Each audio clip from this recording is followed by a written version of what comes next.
I didn't realize Brantford was going to be the team to talk about this week. Yesterday, I did the video talking about their point streak and how City Council is ready to vote on moving the arena project forward. Of course, last night it did pass Brantford City Council, so they're moving on to the next steps for the $140 million facility. But the OHL announcing this morning the inaugural Connor McDavid OHL Top Prospects game, which will be played at the Brantford Civic Center. And it's kind of like an all-star game, but it will only feature 2025 NHL draft prospects. So a chance for NHL scouts to come and see these players against best on best against their peers. I think this is a great idea. It's a great way to feature the OHL talent who will be entering into the NHL draft. It's something we haven't seen before because the last time the OHL held an all-star game was back in 2010, and that took place in Kingston. But that featured all-stars of any age in the OHL at the time. So this is just geared for the NHL prospects from the OHL. And it also goes along with the fact that Connor McDavid about to have his number retired by the Erie Otters 5 days before this top prospects game takes place. So it's going to be a big week for Connor McDavid, who, of course, one of the big stars coming out of the Ontario Hockey League. And it's a chance for the league to showcase one of their premier players who've come through the system. And this game, I think, it's going to get a lot of attention, like I said, from NHL scouts. There'll also be a Connor McDavid award for the MVP of the game. So the OHL leaning heavily into Connor McDavid here. But I think it is kind of nice. You almost have to wonder, though, too, with it being in Brantford, if this is the way of saying thank you to Brantford for welcoming the Bulldogs as they needed a home from Hamilton, and to say thank you for building a brand new arena as they look to build a new 5,000 seat facility by 2028. So keep that in mind at this prospects game coming up on January 15th. Now, staying with the Bulldogs, they also received a commitment from Adam Jiricek. He was drafted in the first round by the St. Louis Blues, 16th overall. And the Blues have announced that they've sent him down to junior, so he's going to play for the Bulldogs, which is going to be a big boost for them because Jiricek, considered one of the top defensive prospects for the National Hockey League. This is kind of similar to last season when Dalibor Dvorsky was sent down from St. Louis to the Sudbury Wolves. Now we're seeing Jiricek heading down to play with the Bulldogs. And for Jiricek, he's really been one of the top prospects that scouts have been watching for these last few years. He actually made his professional debut at the age of 16 over in Czechia, and he's played 31 professional games already. So he's got a lot of experience. He's also played in the under 20 level with HC Plzeň. He's represented Czechia at the World Hockey Challenge for the U18 and also the U18. This is a big player joining this Brantford Bulldogs team that's already expected to be one of the contenders in the Eastern Conference. We've been seeing it of late with the point streak they've been on. The only thing that needs improvement right now for Brantford is the power play. And when you get a player like Jiricek, that could be the quarterback you need to move the puck around and to get those looks, and maybe we'll see that point shot as well. So some big news here for the Brantford Bulldogs as they continue to kind of acquire players without having to give up any assets. So it's going to be fascinating to see. Of course, the Bulldogs do have a busy 3-3 coming up this weekend. Home games against Erie and Sudbury before traveling to Oshawa on Sunday. Now, I was asked recently about what's the latest on the arena lease deal for the Barrie Colts, the Sadlon Arena, because we've been hearing how the arena lease first expired back in June 2023. They extended it to April 2024 and then June, and it's kind of gone silent. We haven't heard anything yet. An article was posted today in Barrie today talking about the situation, and according to the city of Barrie, talks with the Barrie Colts Hockey Club are ongoing. But as it stands right now, there's no arena lease deal between the Colts and the city of Barrie. Obviously, there's a lot of things that need to be figured out behind the scenes. It sounds like it comes down to advertising revenue, concession revenue, and whatnot. I'm not going to get into all the numbers and whatnot. That's beyond my pay grade. But it is, if you're a Colts fan, maybe you're a little nervous about having arena lease talks going on when there's no deal in place. But I do get the vibe that from both the city of Barrie and the Barrie Colts organization that they're committed to having this team play out of the Sadlon Arena. There have been talks in the past about expanding the Sadlon Arena.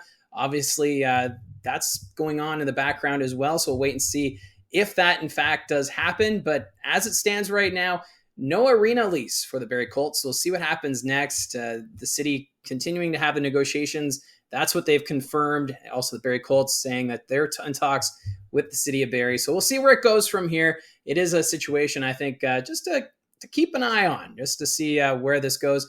I would think we hear something sooner rather than later, especially before the end of the regular season, because you'd like to have a deal in place before going into a second season without having any sort of an agreement. So we'll have to wait and see. Also, last night, the Peterborough Petes, they were in action. What a tough loss last night. They fell 2-1 to the Niagara Ice Dogs in a shootout.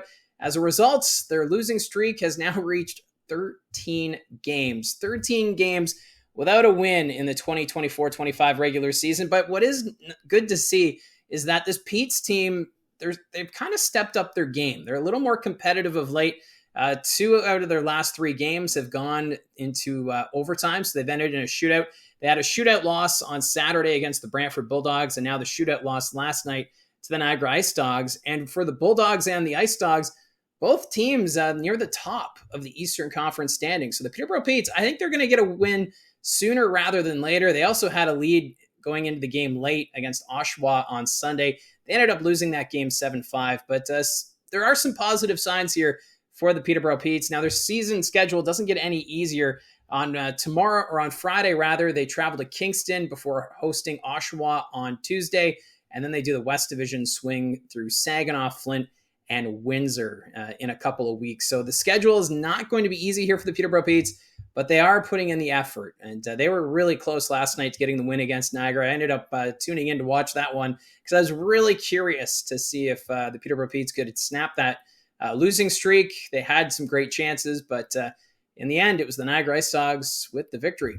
Now, another team that's been struggling of late, the Guelph Storm. They're right now on a 7-game losing streak. And for them, it's kind of just been inconsistencies for them with health and illness and whatnot. So for them, their losing streak, like I said, 7 games, but their last few losses have been pretty lopsided. They lost 10-1 to Brampton on Sunday. They lost 6-1 to the Barrie Colts on Saturday and 7-2 to the Flint Firebirds on Friday. So the losses have been ugly of late. And then when you look at the 3 wins they've had this season, those wins have come against the Owen Sound Attack and the Peterborough Petes, 2 other teams that have had slow starts to the regular season. They did get Jet Luchenko back from the Philadelphia Flyers. He made his season debut on Sunday against Brampton. He did get an assist, so that is encouraging. But now we're also starting to hear rumors swirling in the background and speculation about, does Luchenko stay in Guelph, or do they look to move him for assets?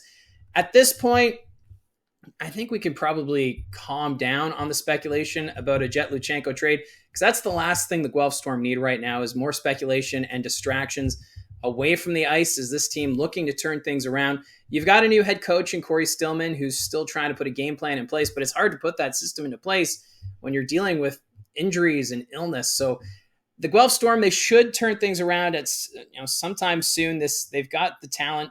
When you look at the top scorers right now, Cam Allen leads the way in points, a goal, 7 assists, 8 points. Jake Carabella, he's second in scoring, 4 goals, 2 assists, 6 points. Max Nemesnikov, an exciting player to watch, a goal and 5 assists, 6 points. A little surprised that Nemesnikov only has 1 goal in the season so far.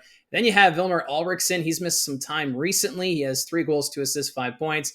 Alex McLean, he's been an exciting rookie. He was drafted out of the Barrie Colts under 16 program. He has 3 goals, 2 assists so far in the season.